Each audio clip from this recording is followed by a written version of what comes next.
Nesse vídeo vamos falar sobre os capítulos 1 a 6 de Zacarias. Zacarias é o companheiro de Ageu. Foram Ageu e Zacarias que profetizaram para Zorobabel e Josué, o sacerdote, para reconstruir o templo que tinha sido destruído depois da volta da Babilônia. Os dois foram profetas usados naquela época para animar, fortalecer, encorajar a reconstrução do templo depois que tinha sido parado por um bom tempo. Tinham feito só o altar e os alicerces, e depois, por causa dos inimigos e o decreto do rei, eles tiveram que parar, e aí ficou parado, acho que, sei lá, uns 20 anos, ficou muito tempo parado. E aí os profetas despertaram eles e, sem autorização do governo, eles retomaram a construção. E depois as autoridades pediram a autorização e o rei realmente milagrosamente concedeu. Eles obedeceram a palavra dos profetas. E aqui você nota que Zacarias tem um estilo totalmente diferente de Ageu e de outros profetas. Ele tem visões, muitas visões. Então você vê que Deus usa homens e profetas de várias formas, bem diferentes. E o livro de Zacarias é muito importante porque tem muita coisa em Zacarias que está no livro do Apocalipse. Muita coisa que o apóstolo João viu no Apocalipse, o último livro da Bíblia, é visto aqui no livro de Zacarias. E eu acho muito interessante que tem aqui, sempre tem um anjo especial, parece que tinha um anjo escalado para explicar as coisas para Zacarias, né? Você vê, por exemplo, no versículo 9, capítulo 1, ele diz: Então perguntei, meu senhor, quem são estes? Respondeu-me o anjo que falava comigo, eu te mostrarei o que estes são. Então, assim, ele tem sempre um anjo aí à disposição dele. No versículo 19 do mesmo capítulo, ele diz: Eu perguntei ao anjo que falava comigo, que é isso? Ele respondeu, e assim por diante. Então, ele tem um anjo específico para explicar as visões para ele. E realmente as visões dele precisavam de bastante explicação mesmo.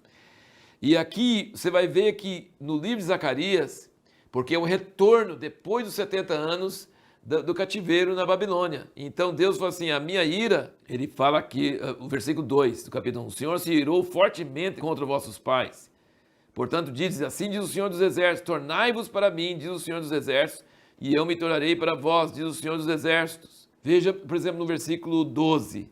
Então o anjo do Senhor respondeu e disse: Ó Senhor dos Exércitos, até quando não terás compaixão de Jerusalém e da cidade de Judá, contra as quais estivesse indignado esses 70 anos? Respondeu o Senhor ao anjo que falava comigo com palavras boas, palavras consoladoras. O anjo, pois, que falava comigo, disse-me: Clama, dizendo: Assim diz o Senhor dos Exércitos, com grande zelo estou zelando por Jerusalém e por Sião. Estou grandemente indignado contra as nações de descanso, porque eu estava um pouco indignado, mas eles agravaram o mal. Portanto, o Senhor diz assim: Voltei-me agora para Jerusalém com misericórdia, nela será edificada a minha casa, diz o Senhor dos Exércitos, e o cordel será estendido sobre Jerusalém. Então, Deus agora, nesse retorno, eles estão voltando depois de 70 anos, a ira dele contra Israel já acabou. E agora ele quer se voltar com misericórdia para Jerusalém, e ele está irado com as nações que exageraram no castigo que fizeram sobre Israel. Entendeu? Então, essa é uma mudança muito grande do plano de Deus. Ele está mostrando essa diferença. E uma coisa interessante que nós perguntamos, né, no último vídeo: o que precisamos fazer se queremos afastar o juízo de Deus de nós e receber sua graça e misericórdia? Está no versículo 3, ele diz: tornai-vos para mim, diz o Senhor dos Exércitos, e eu me tornarei para vós. Isso é a palavra de arrependimento, de chuvar. Tornai-vos, voltar.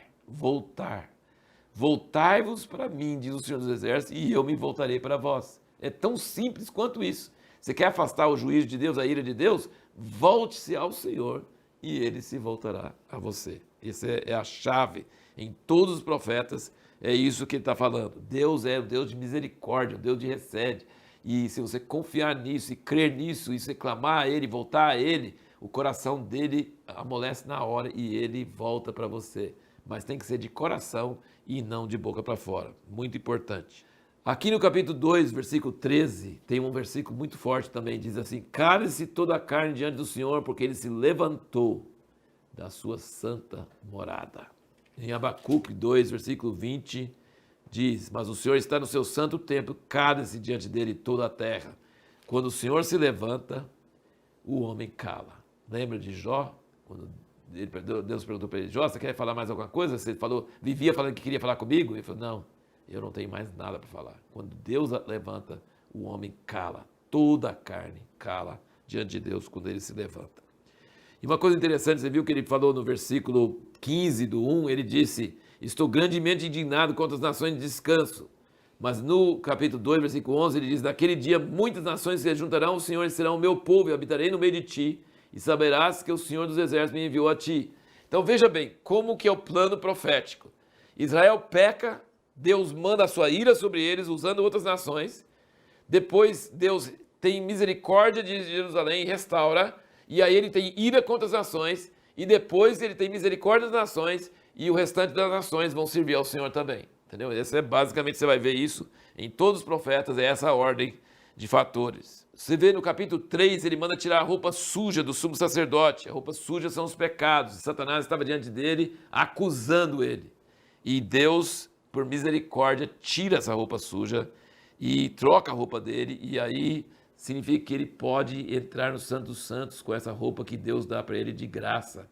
Deus tira a roupa suja e coloca a roupa limpa. E Josué, o nome significa Jeová salva, é o mesmo nome Jesus. Então Josué é uma figura de Jesus, né?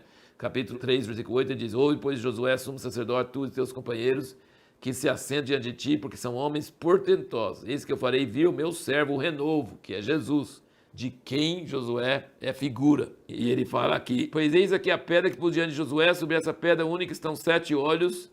Eis que eu esculpirei a sua escultura, diz o Senhor dos Exércitos, tirarei a iniquidade dessa terra num só dia. Quando que aconteceu isso? Tirarei a iniquidade dessa terra em um só dia? Na cruz do Calvário. Então Josué é figura de Jesus, e ele está falando que vai tirar a iniquidade em um só dia. No capítulo 4, nós encontramos a visão de um castiçal e duas oliveiras que vertem óleo no castiçal. E depois você vai ver isso lá em Apocalipse 11, fala que são as duas testemunhas que vão se levantar nos últimos dias, 2 profetas, e que vão alimentar o castiçal, que é a igreja, com a palavra de Deus e com o Espírito Santo. Muita coisa aqui em Zacarias, às vezes é difícil de entender, mas são coisas que têm a ver com os últimos dias, com as coisas dos próprios assuntos do Apocalipse. Tem essa frase aqui no capítulo 4, versículo 6, ele diz: não por força, nem por poder, mas pelo meu Espírito, diz o Senhor dos Exércitos. Significa, não é pela nossa sabedoria, nem pela nossa força, nem pelas nossas ideias, mas é pelo Espírito do Senhor. Essa frase é muito importante. A pergunta que nós vamos responder no próximo vídeo é: como podemos ter certeza que a nação de Israel será convertida toda ao Senhor e Jerusalém será a capital do mundo?